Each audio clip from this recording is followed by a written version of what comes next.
Palavra da Verdade, com Hernandes Dias Lopes. E eu quero tratar com vocês hoje sobre as evidências de um verdadeiro avivamento espiritual. Então, é a revitalização da igreja, o despertamento da igreja. E vou tratar deste assunto então, as evidências de um verdadeiro avivamento. E nós vamos ler esse texto apenas para nos dar o título do assunto. Não vamos expor esta passagem, mas tratar desta temática, as evidências de um verdadeiro avivamento.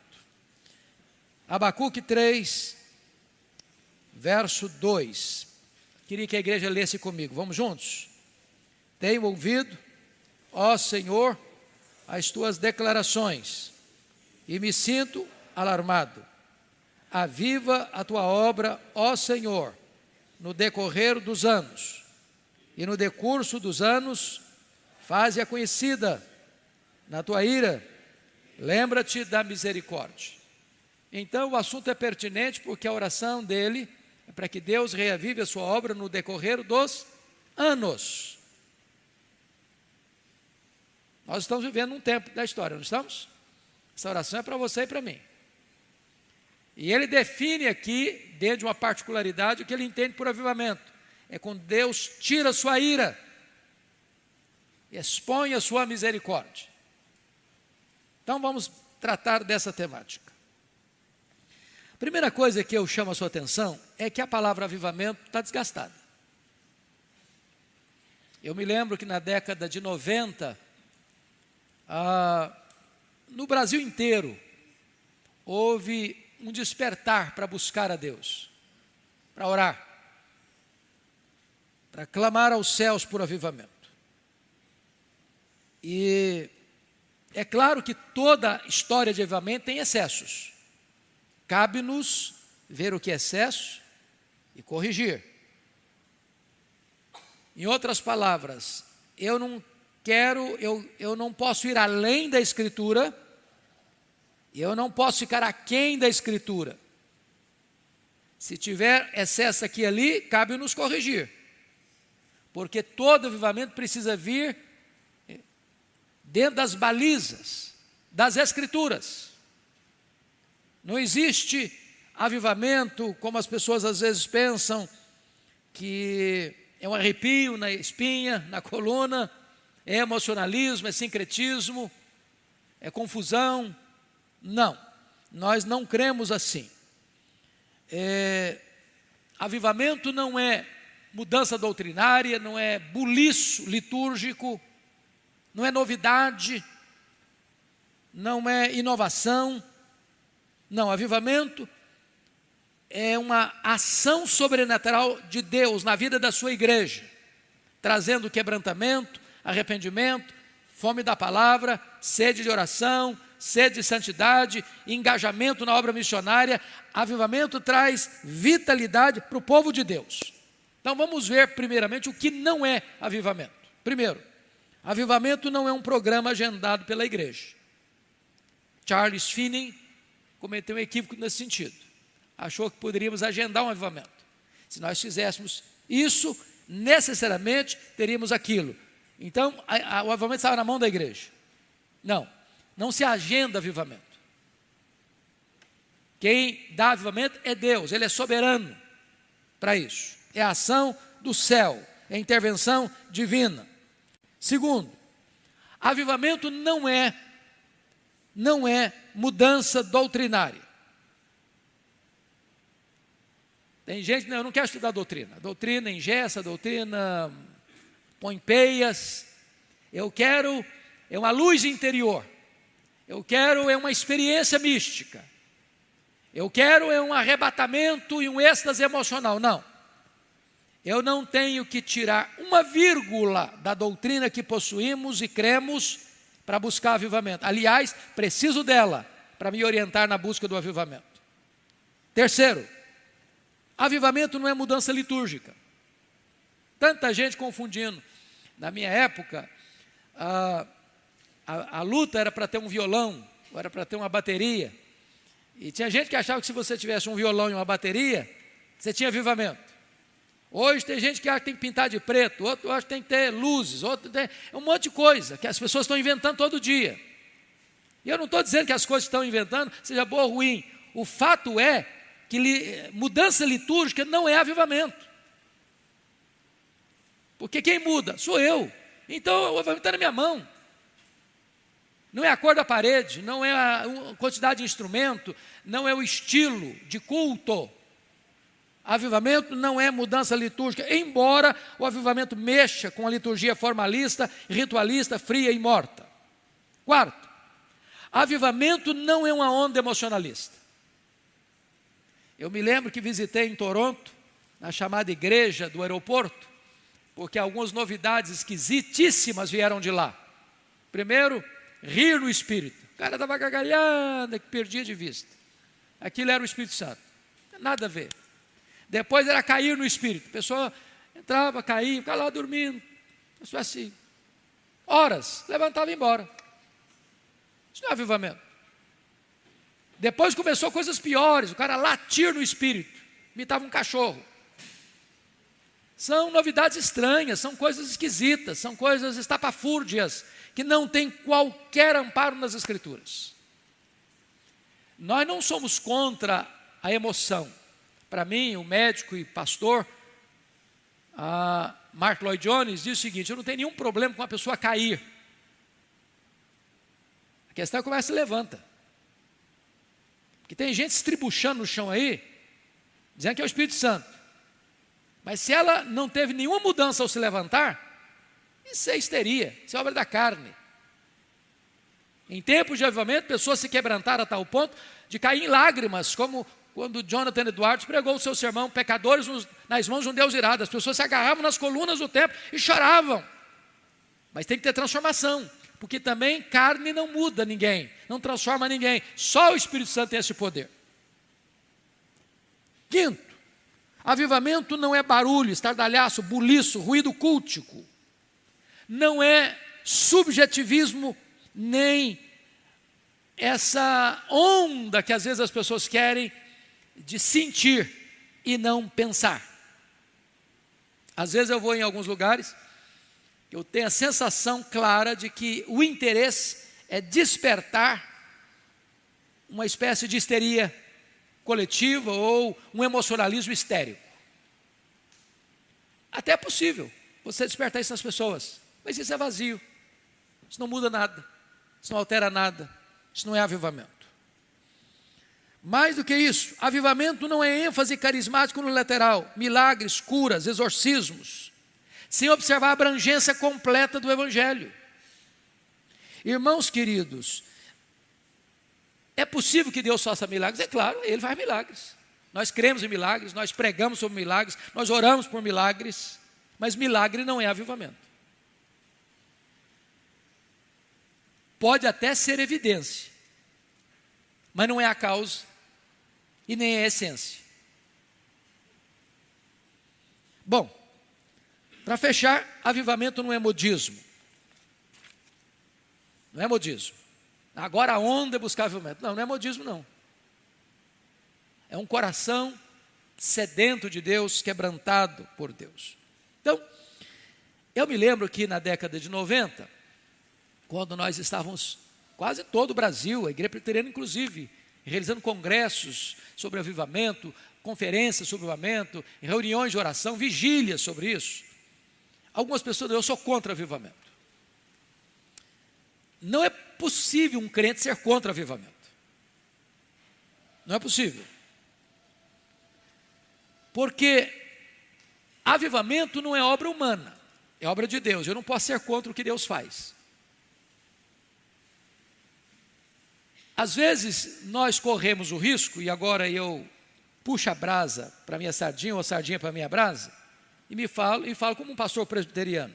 Eu amo a nossa igreja, eu amo a nossa denominação, sou um pastor presbiteriano por convicção, louvado seja Deus, sem desmerecer nenhum outro pastor de outra denominação, respeito e amo, e admiro, e tenho a bênção de pregar em tantas igrejas. Porém, nós temos que tomar muito cuidado para não ficarmos ufanistas. Somos a melhor igreja, a melhor denominação, a melhor... Ainda que paramos um pouquinho para pensar. A nossa igreja chegou aqui em 1859, há 163 anos. Nós não temos hoje 1 milhão de membros. Em muitas regiões o crescimento é pífio. Há muitas pessoas que se conformam e se acomodam apenas em ter uma boa doutrina. Agora é preciso que haja óleo nessa engrenagem, que máquina que não tem óleo bate pino. Precisamos do Espírito Santo. Dependemos do Espírito Santo. Precisamos do revestimento de poder. E se você olhar a história da igreja, os tempos áureos da história da igreja foram tempos de avivamento espiritual. E eu vou citar para vocês. Pentecostes, o que foi o Pentecostes? Senão o derramamento do Espírito Santo. O que foi os valdenses do século XII na França, senão uma obra do Espírito Santo? O que foi o trabalho dos pré-reformadores, John Wycliffe, John Hus, Jerônimo Savonarola, senão a grande obra do poder do Espírito Santo? O que foi a reforma protestante do século XVI, senão um grande mover do Espírito Santo? O que foi o ministério de João Calvino em Genebra, transformando aquela cidade numa maquete do reino de Deus e preparando missionários para o mundo inteiro, inclusive 14 aqui para o Brasil, que foram martirizados, senão a obra do Espírito Santo? O que foi o movimento dos puritanos, a geração mais culta e talvez mais piedosa da história da igreja, senão a grande obra do Espírito Santo? O que foi o movimento dos morávios em 1723 na Alemanha, que em 25 anos mandou mais missionários que toda a igreja da Alemanha em 200 anos, senão uma obra do Espírito Santo? O que foi o avivamento de John Wesley, George Whitefield na Inglaterra, senão a grande obra do Espírito Santo? O que foi a obra no século XVIII de Jonathan Edwards, senão a obra do Espírito Santo? O que foi a obra de século XIX de Wycliffe Moody, senão a obra do Espírito Santo? O que foi, irmãos, a chegada de Ashbel Green Simonton aqui em 1859, senão que o seu país estava ardendo em chamas? E Boanerges Ribeiro, um pastor presbiteriano, escreveu Seara em chamas. E foi nestas chamas que o nosso missionário pioneiro chegou aqui. E quando ele vai terminar o seu diário, ele diz: meu Deus, dá-me um batismo de fogo, dá-me um batismo de poder. Nós, ao buscarmos avivamento, não estamos fugindo da rota, estamos retornando à nossa essência como igreja histórica. Agora, o que é avivamento? Precisamos distinguir avivamento de campanhas evangelísticas. Avivamento e evangelização são coisas diferentes. Avivamento é para a igreja, evangelização é para o incrédulo. Avivamento traz revitalização para quem já está vivo. Você não faz de avivamento para o incrédulo. Para o incrédulo você prega o evangelho, para ele crer, ser salvo. Mas para quem já creu, está com a vida apática, é preciso de soprar as brasas, a inflamar a chama. Isso é reavivamento. A evangelização é para fora dos muros da igreja. Avivamento é para dentro da igreja. É bem verdade que quando Deus reaviva a sua igreja, isso se reverbera no mundo. Então, o Senhor quebranta a igreja, e a igreja reavivada impacta o mundo. Bom, então agora vamos ao que eu quero tratar com vocês, que são as evidências do verdadeiro avivamento. Em primeiro lugar, o avivamento passa, meus irmãos, por uma profunda convicção de pecado. Leia a história dos avivamentos e vocês verão em todos eles, que começa uma profunda convicção de pecado. Os puritanos chamavam de a agonia do arrependimento. E eu pergunto a você hoje, qual foi a última vez que você viu num culto público, ou numa reunião de oração, ou num encontro da comunidade cristã, alguém chorando Não porque perdeu dinheiro, porque sofreu um acidente, está com um problema na família, está passando um problema de saúde, mas chorando de convicção de pecado.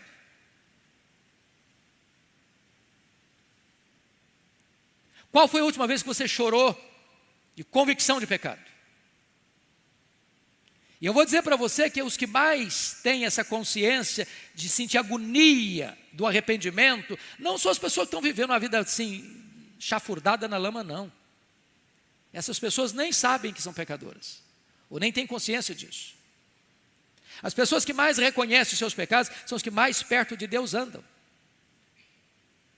Se nós estamos contentes com nós mesmos, estamos longe do avivamento. Se você acha que você tem uma vida magnífica, maravilhosa, assim, supimpa, é porque você não está nem sentindo necessidade de avivamento. Para vocês terem uma ideia, na missão Quacisabanta, em 1966, eles oraram 12 anos. 12 anos. Onde Deus começou a trabalhá-los. E nos últimos 3 meses, pastor Erlo disse que eles oraram 3 vezes por dia, e eles não conseguiam mais falar nada, apenas choravam. Tamanha a convicção de pecado que Deus trouxe sobre eles. Se nós queremos avivamento, precisamos pedir aos céus que quebre a dureza do nosso coração. Quando eu olho para Isaías e começa a leitura do livro dele, você percebe lá que ele começa a distribuir ais para ele, ais para aquele outro, ais para esse aqui, ais para aquele outro lá. E a hora que ele viu a Deus na sua santidade, na sua majestade, na sua glória, diz: ai de mim, Senhor. Ai de mim, Senhor.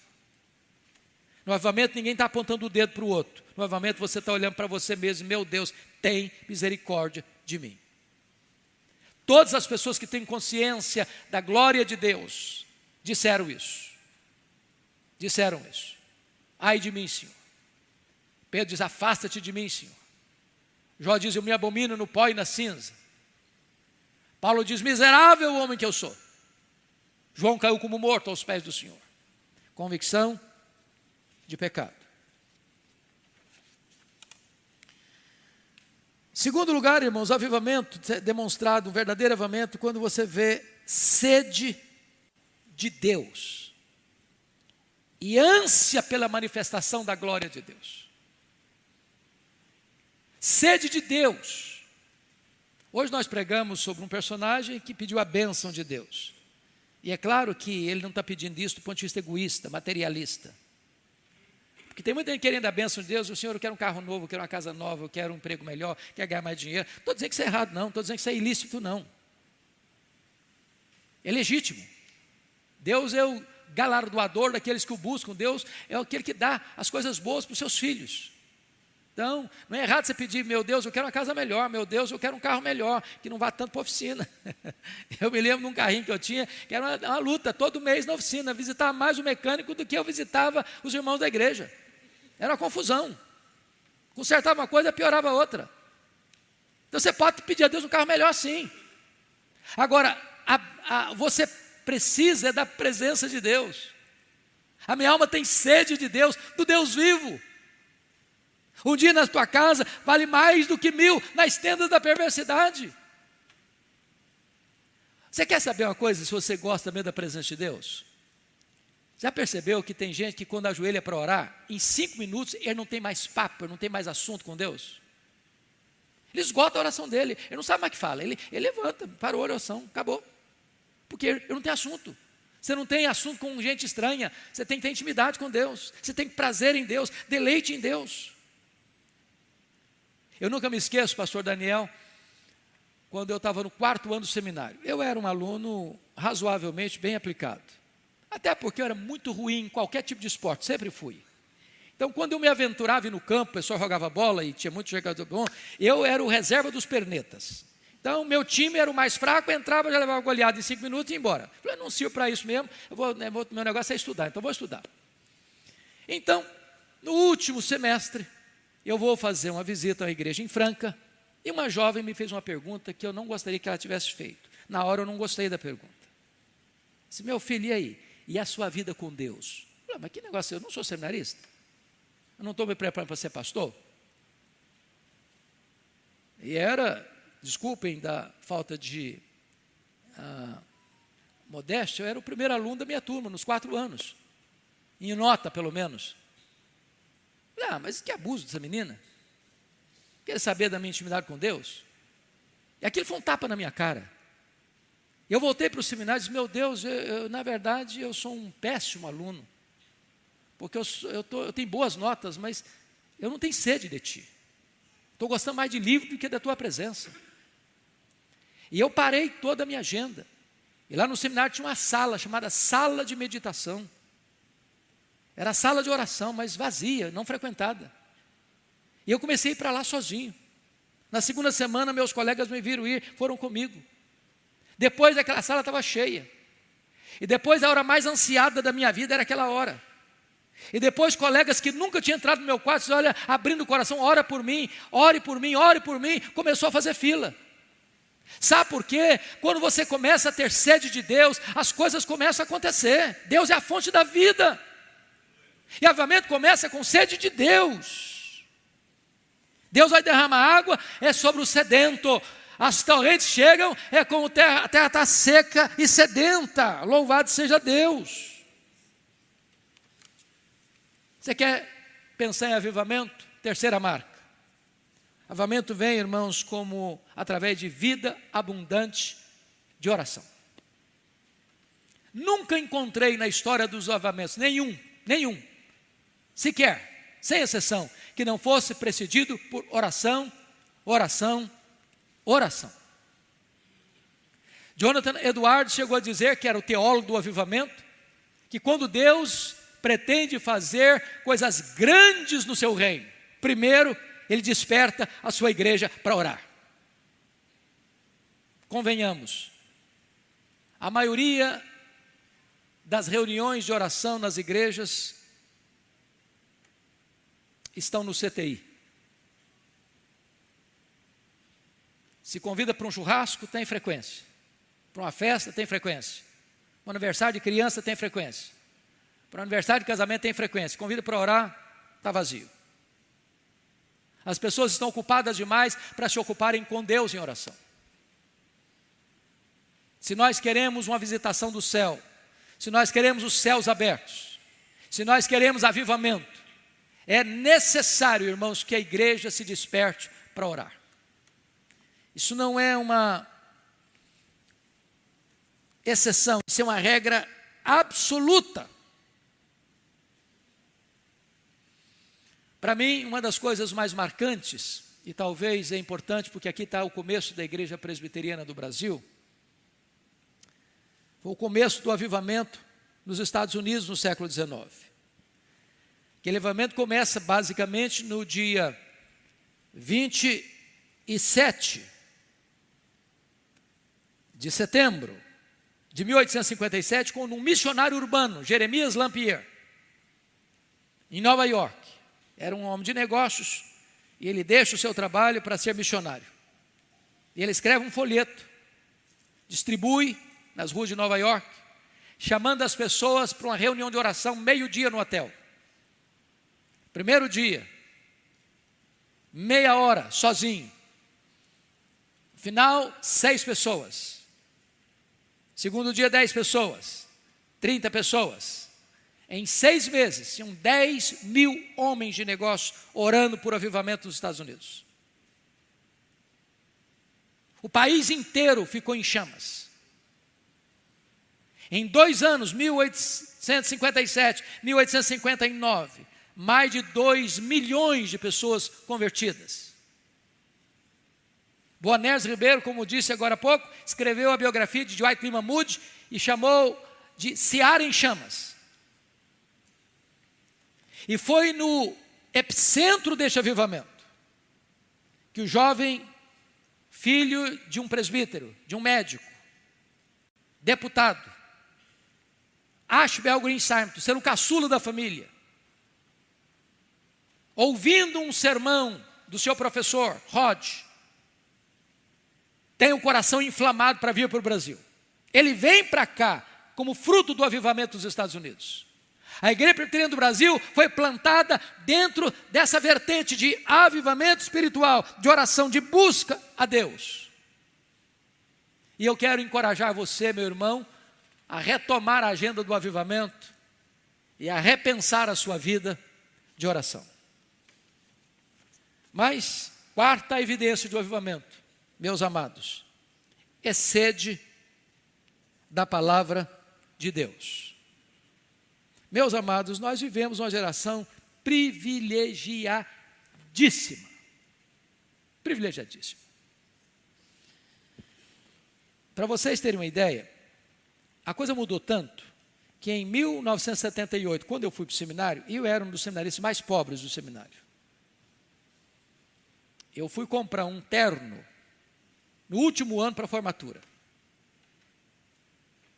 Chegava de vez em quando lá no seminário, roupas usadas, e o meu palitozinho que eu pregava quase toda semana, não tinha nem lapela, para você ter uma ideia. Era feliz da vida. Trabalhei 3 anos numa congregação, nunca ganhei um centavo de oferta. Também nem esperava receber. Mas toda moeda que caía na minha mão, eu comprava livro. Livro, livro, livro. Você conseguia saber exatamente quantas obras eram publicadas. Tinha quase nada. Literatura de autor brasileiro, tinha nada quase, praticamente. Hoje nós temos Bíblias, irmãos, de estudo, de tudo enquanto é jeito que você quiser. Todo dia surge uma nova. E o povo compra. E guarda. Tem muitas prateleiras enfeitadas com Bíblias. Mas o analfabetismo bíblico hoje é gritante. Gritante. Haja vista quando você pede para abrir em Abacuque, tem gente que demora uns 4 minutos para abrir em Abacuque. Vai para lá, volta para cá, para cá. Será que tem mesmo? Será que não tem? Onde está? Será que se perdeu? Será que foi embora? Significa uma coisa, não estou acostumado com Bíblia, não conheço Bíblia. Tem gente que pega na Bíblia no domingo. E hoje, as vantagens, né, da Bíblia eletrônica, no celular, é uma coisa fantástica, mas perigo também, sabia? Eu gosto de uma frase do Arival, que é muito brincalhão, e na boca dele cabe bem, na minha não cabe tão bem. É o seguinte: a Bíblia impressa é espada, a Bíblia no celular é canivete.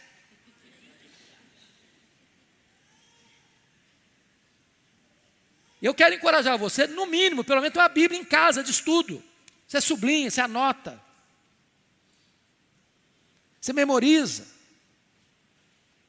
Irmão, sem Bíblia não tem avivamento, porque Deus honra a sua palavra.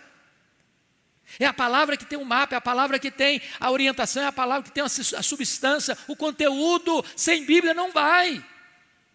Não vai. Ninguém se santifica sem Bíblia. Santifica-os na verdade, a tua palavra é a verdade.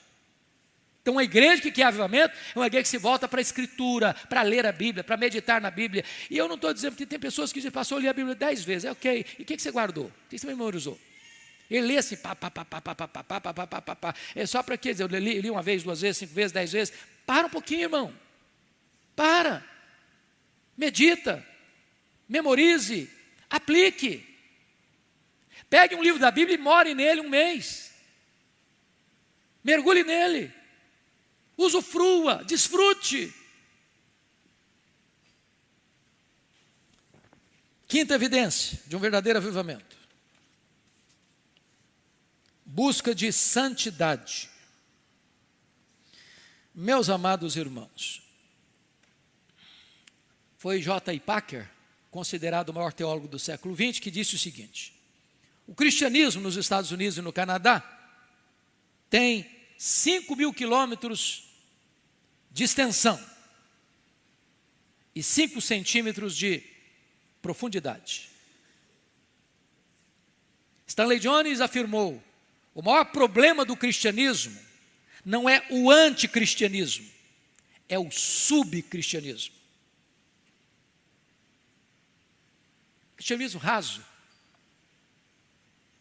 medíocre, fraco, superficial. Falta santidade, falta densidade, falta peso. Isso tem levado, irmãos, a igreja a ser mais conhecida na mídia pelos escândalos, pelos erros, pelos pecados, pelos desvios, do que pela virtude. O que levou Gandhi a dizer na Índia: no vosso Cristo eu creio, eu não creio no vosso cristianismo. Não estou dizendo que está certo não, estava certo não. Mas às vezes as pessoas não veem diferença o que é um crente e o que é um não crente. O que é um rapaz crente, o que é um rapaz não crente, o que é uma moça crente, o que é uma moça não crente. O que é um empresário crente, o que é um empresário não crente. O que é um profissional crente, o que é um profissional não crente. Estamos copiando o mundo, estamos imitando o mundo, nos conformando com o mundo, sendo amigos do mundo, querendo aplausos do mundo. Quando na verdade avivamento traz santidade para a igreja. Quando nós fomos aqui numa caravana grande, em 1991, visitar a missão Quacisabanto, porque nós lemos o livro. Se você não leu esse livro, eu recomendo fortemente você ler em 2 horas, Reavivamento na África do Sul. Foi compilado pelo reverendo Augusto Nicodemos, porque estudava lá muito próximo da missão Quacisabanto, em Joanesburgo, fez o seu mestrado lá. Então ele compilou esse trabalho. Ali havia muitos relatos de milagres. Deus fez grandes milagres ali. Extraordinários milagres. Estão registrados, documentados. Porém, quando nós fomos, a nossa cultura mística, a gente pensou, quem sabe a gente vai ver alguma coisa desse nível lá. Na verdade, ficamos lá uns 10 dias, nos hospedaram, dando comida para todo mundo, tudo de graça. Não só nós, caravanas de vários lugares do mundo que iam. Nós não ouvimos nenhuma palavra sobre milagre. Mas eu confesso a vocês, eu nunca vi um lugar tão encharcado da presença de Deus, com tantas marcas de santidade como vi naquele lugar. Nunca vi. Inclusive nas crianças. Criança é criança em qualquer lugar do mundo. Não é verdade? Os cultos, as crianças ficavam sentadas numa espécie de lençol na frente, com o rostinho no chão, adorando a Deus. Aquilo não é ensaio. Aquilo não é uma coisa planejada, programada pelo homem. Aquilo era um senso profundo da presença de Deus, da santidade de Deus que enchia aquele ambiente. É avivamento. 6º lugar. Avivamento, irmãos, passa pelo revestimento do poder do Espírito Santo. Onde tem avivamento, o Espírito Santo se manifesta com poder. Aliás, o Senhor Jesus Cristo prometeu isso para a sua igreja. Está lá em Lucas 24, 49. Jesus diz assim para os seus discípulos, eram 120 pessoas, que estavam lá na hora da sua ascensão, lá no Monte Olival. Permanecei na cidade até que do alto sejais revestidos de poder. Agora preste atenção na frase, permanecei na cidade até que. Até que. Jesus nos disse, olha, fiquem lá uma semana, 1 mês, 2 meses, não, até que. Em outras palavras, a igreja não estava autorizada a sair, sem antes receber o poder do Espírito Santo. Trocando em miúdos, antes de enviar a igreja ao mundo, Jesus enviou o Espírito à igreja. Essa ordem não pode ser mudada. E diz a Escritura que esses 120 se reúnem no cenáculo e todos perseveraram unânimes em oração. Quanto tempo? 10 dias. Todos unânimes perseveraram em oração. Em outras palavras, todos tinham um só coração, uma só alma, um só propósito. Buscando a mesma coisa. O que Jesus prometera, revestimento de poder. E diz o texto em Atos 2, que num domingo, 9 horas da manhã, Estando eles assentados, os céus se fenderam, o Espírito Santo desceu, em línguas como de fogo, como um vento impetuoso que enche a casa, e todos ficaram cheios do Espírito Santo de Deus. E a igreja acovardada se torna uma igreja audaciosa. Aqueles que estavam trancados com medo dos judeus, agora saem e não têm medo de açoites, de prisões, de morte. Pedro, cheio do Espírito Santo, se levanta, num único sermão, cerca de 3.000 pessoas convertidas. E a igreja sai de Jerusalém e chega a Roma em 5 décadas. Menos de 5 décadas. E no final, no começo do 4º século, o cristianismo tão massacrado precisa ser reconhecido como a religião oficial do Império Romano. A igreja cheia do poder do Espírito Santo de Deus. Irmãos, às vezes nós falamos do poder, mas não experimentamos o poder. Porque quando o poder vem, você não precisa falar, é notório, é visível, é perceptível. Não pode ser maquiado, não pode ser imitado, não pode ser substituído.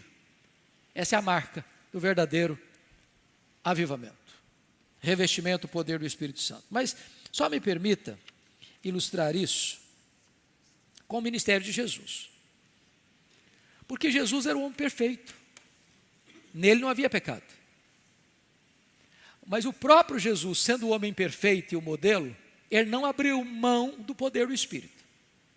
Para você ter uma ideia, está escrito lá que quando ele estava no Jordão, para ser batizado por João Batista, enquanto ele orava, os céus se abriram, o Espírito Santo desceu, e o Pai falou: este é o meu filho, em quem eu me comprazo. Ali o Espírito Santo o reveste, no batismo. Diz o texto em Lucas que o Espírito Santo o conduz ao deserto, para ser tentado pelo diabo, e ele vence o diabo, cheio do Espírito Santo. E diz Lucas que cheio do Espírito Santo, ele retorna agora lá para Nazaré, onde ele morava. Entrou na sinagoga, tomou o livro nas mãos, profeta Isaías, e leu: o Espírito do Senhor Deus está sobre mim, pelo que me ungiu para pregar, para libertar, para curar. E no poder do Espírito Santo ele andou por toda parte, libertando os oprimidos do diabo. O ministério de Jesus foi no poder do Espírito Santo. E não pode ser diferente com a igreja de Jesus. Ela tem que fazer a obra no poder do Espírito Santo de Deus. Hoje a ordem para a igreja é: e não vos embriagueis com vinho, no qual há dissolução, mas enchei-vos do Espírito. Mas tem mais. Qual é a marca de um verdadeiro avivamento? Veja comigo, por gentileza. 7º lugar, paixão pelas almas. Meus amados irmãos, uma igreja avivada, ela se preocupa com evangelização e missões. Nós estamos aqui bem instalados, ar-condicionado. É bem verdade que o banco ainda não está tão macio, mas estamos muito bem instalados. Mas enquanto nós estamos aqui, tem gente se drogando, tem gente se prostituindo, tem gente blasfemando, tem gente indo para o inferno. E quando uma igreja está revestida com o poder do Espírito Santo, ela não se conforma com isso, ela não se acomoda com isso. Ela quer ir, ela quer pregar. Porque hoje o grande problema é que a evangelização virou programa. Nós temos um programa de evangelismo. Todo sábado a gente sai, toda sexta-feira a gente sai, todo dia da semana a gente sai. Isso é programa. Alguns apenas. Quando a igreja está cheia do Espírito Santo, irmãos, todos os crentes, todos, crianças, adolescentes, jovens, velhos, todos se entendem como missionários, como evangelistas, como portadores de boas novas. E isso é alguma coisa fascinante, porque isso é revolucionário. Nós somos um exército. Um exército. Se cada um de nós se levantar com o coração inflamado para falar de Jesus, meus irmãos, a cidade de Vitória é impactada. Paixão pelas almas, amor pelos perdidos, compromisso com a obra missionária. Eu disse para vocês agora há pouco que os moravianos, que começaram lá no começo do século XVIII, 1723, na Alemanha, em 25 anos, sendo eles pobres, eles mandaram mais missionários que a igreja em 200 anos.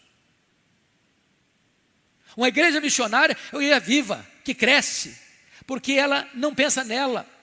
Uma igreja que só pensa nela, cuida dela, investe nela, é como um mar morto, só recebe, só recebe, só recebe, só recebe. E quem só recebe e não distribui, morre. Nós temos que ser como o Rio Jordão, que recebe e distribui, recebe e distribui, recebe e distribui. Você foi chamado pela graça e você é enviado para pregar o evangelho da graça. Todos nós nos colocando nas mãos de Deus como missionários. Isso é uma igreja comprometida com o avivamento. Mas me permita ainda ir um pouco mais. Uma igreja preocupada com o avivamento, irmãos, é uma igreja que também experimenta um crescimento numérico extraordinário. Leia as histórias dos avivamentos. Deus pode fazer mais num dia do que nós conseguimos no ano inteiro, tentando trabalhar na força do braço. É oportuna a palavra de Zacarias 4:6, não por força, nem por poder, mas é pelo meu Espírito, diz o Senhor dos Exércitos. O avivamento da Inglaterra do século XVIII, centenas de milhares convertidas, país impactado. Avivamento de 1904, no país de Gales, com Evan Roberts, em 6 meses, mais de 100 mil pessoas convertidas. Lá em Quacisabanto, numa fazenda, um culto, 3 cultos por dia, num templo construído para 15 mil pessoas. Avivamento dos Estados Unidos, 1857, 59, 2 milhões de pessoas convertidas. Pense comigo nisso, irmãos. Vamos pensar aqui na nossa realidade. Nós estamos poderia até afirmar sem medo de errar, na principal avenida da cidade de Vitória. Talvez a mais conhecida, a Avenida Beira-Mar. Quantas pessoas passam para lá e para cá por dia nessa avenida? Quantas delas são impactadas? Vou entrar aí. Em tempos de avivamento, irmãos, os pecadores saem correndo para vir para a igreja. Lembra da história do Ronaldo Lidório? Quando o Espírito Santo foi derramado ali, os feiticeiros iam correndo. Correndo. Lá em Quacisabanto, quando os missionários acordavam de manhã, tinha 5, 10, 15, 20 pessoas na porta de cada um deles, com pressa para acertar a vida com Deus. Quando Deus derrama do seu Espírito, o Espírito Santo vai lá no campo de futebol e convence as pessoas lá nos bares, e convence as pessoas lá, pessoas saem das camas, dos prostíbulos e correm para a casa de Deus. Deus pode fazer isso, e Deus faz, e Deus tem feito, e Deus fará de novo, se encontrar um povo cujo coração seja totalmente dele, na busca de um despertamento espiritual. Mas, me permita ainda, em 9º lugar, quando o avivamento chega, irmãos, há uma quebra de barreiras, de preconceitos.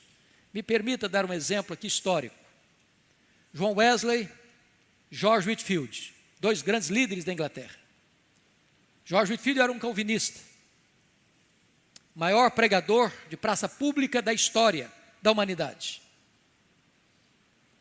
Pasmem vocês, ele pregava para o auditório de 2.000 até 60.000 pessoas sem microfone. E eu fico olhando, meu Deus, eu não sei o que é isso. Porque se falta som aqui na igreja, a gente já fica desesperado. Calvinista. John Wesley tinha outra vertente teológica. Ele era arminiano. E hoje, às vezes, sabe o que me cheira? Me preocupa, é que às vezes as igrejas estão batendo a cabeça, brigando umas com as outras, falam mal umas das outras. A gente cresce falando mal do irmão.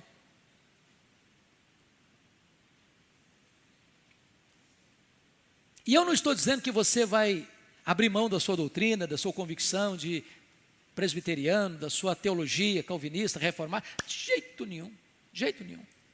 Mas vou citar o exemplo dos dois grandes líderes. Alguém tentando buscar um conflito entre os dois, chegaram para John Wesley e perguntaram assim: ô John Wesley, o que você acha de George Whitefield? Querendo tirar uma casquinha, para ver se falava mal. Não, ele é um cara bom, mas a teologia dele não é boa não. John Wesley disse: é o homem mais santo que eu conheço. Quando eu morrer, eu quero que ele pregue no meu funeral. E pregou, e pregou.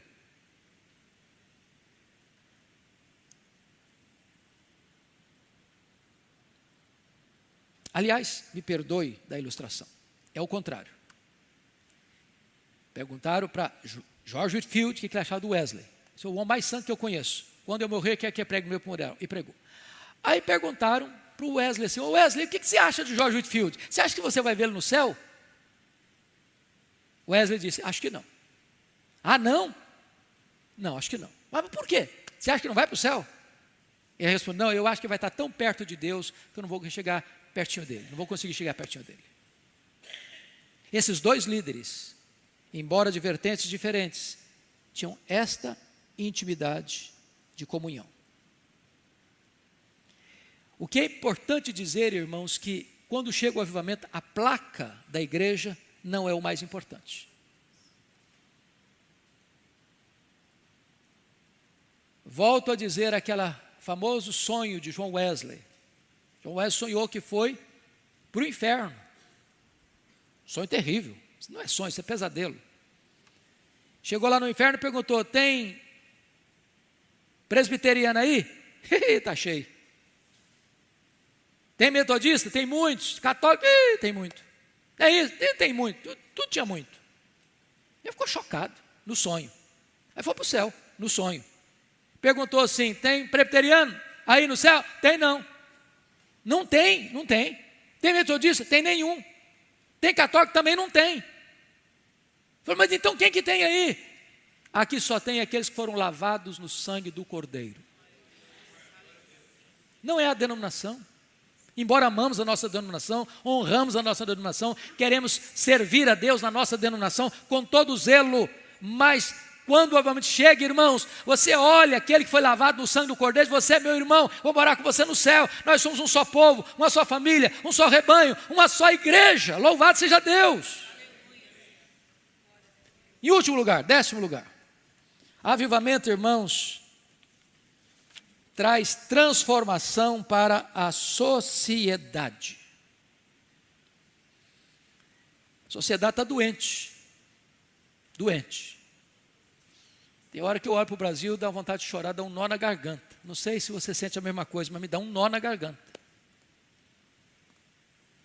Eu chego a um ponto que eu não consigo mais nem assistir as reportagens hoje, os jornais hoje, porque me dão um desespero. Ladeira abaixo. Destruição de valores, destruição de princípios. Uma sociedade caotizada, famílias destruídas. Quando Deus traz avivamento, irmãos, Deus cura a igreja, restaura a igreja, renova a igreja, fortalece a igreja. Uma igreja restaurada é sal da terra, é luz do mundo.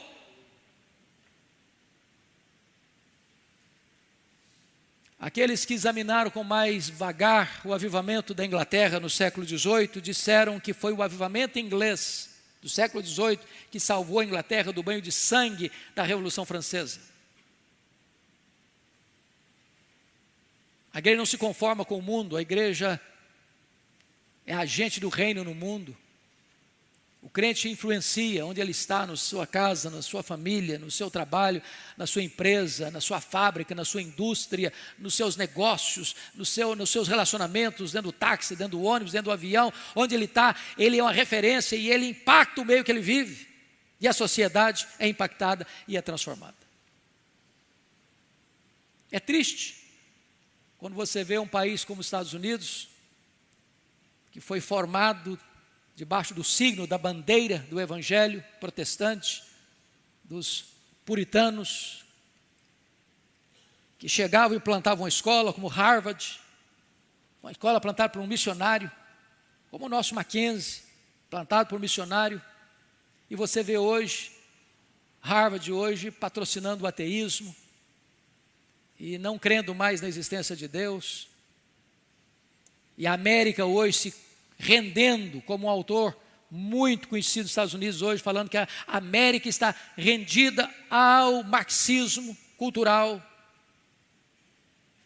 E você vê a sociedade se capitulando ao mal. Eu posso até dizer a vocês, e eu termino aqui, a única esperança para o mundo, irmãos, para a sociedade, é que Deus reavive a sua igreja, para que essa igreja seja sal, seja luz, e leve no poder do Espírito Santo o Evangelho para a transformação do homem, da mulher, da sociedade. Esse é o avivamento que nós cremos, este é o avivamento que nós devemos buscar, até que Ele venha, em nome de Jesus. Vamos ficar em pé, vamos orar.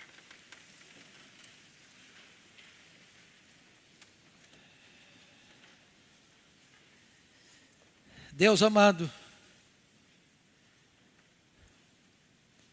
nós precisamos de Ti. Tu já fizeste coisas magníficas, exponenciais, ao longo destes 20 séculos de cristianismo. Tantas vezes a igreja estava no pó, nas cinzas, como brasas apagadas, e Tu reavivaste a Tua obra no decorrer dos anos. O que nós te pedimos, Deus, não é coisa inédita.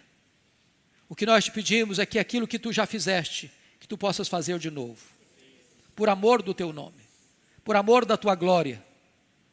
É o Teu nome que tem sido desonrado, zombado, escarnecido.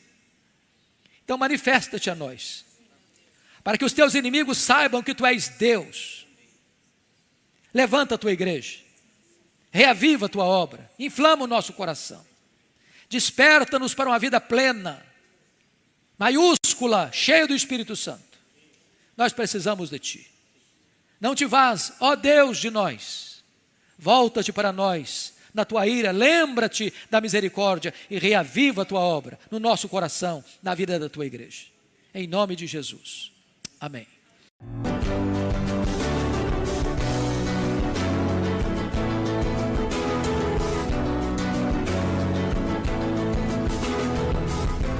Palavra da Verdade, com Hernandes Dias Lopes.